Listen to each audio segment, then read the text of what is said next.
नमस्कार मंडळी, आज आपण बनवत आहोत पालकाचे थालीपीठ. पालक स्वच्छ धुवून बारीक चिरून घ्यावा.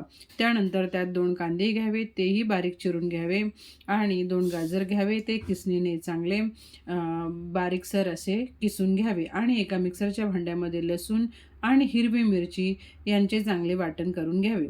आता एका ताटामध्ये 1 वाटी बाजरीचे पीठ, 2 वाटी आपले भाजणीचे पीठ, त्यामध्ये थोडे ज्वारीचे पीठ टाकले, आपण बारीक चिरलेला पालक आणि बारीक किसलेली गाजर, त्याचनुसार कापलेला कांदा, त्याच्यामध्ये थोडे अखंड तीळ घालावे आणि आपण मिक्सरमध्ये वाटण केलेली हिरवी मिरची आणि लसणाचे वाटण त्यात घालावे.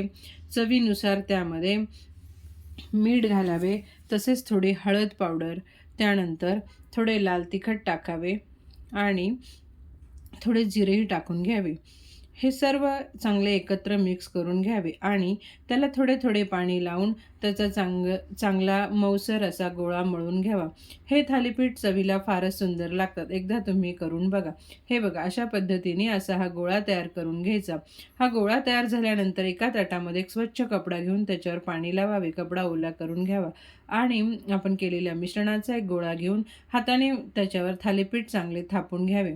हे थालीपीठ थापताना त्यामध्ये थोडे वरतून तीळही टाकावे. हे तीळ टाकल्यानंतर पुन्हा एकदा थोडे थापून घ्यावे. त्या थालीपीठाला मध्ये बोटाने असे होल करून घ्यावे आणि आता चांगला तवा गरम करून घ्यावा. गरम तव्यावर चमचाभर तेल टाकून त्या कपड्यावरचे थालीपीठ त्या तव्यावर टाकावे आणि चांगले मस्त साजूक तूप लावून दोन्ही बाजूनी चांगले खरपूस भाजून घ्यावे.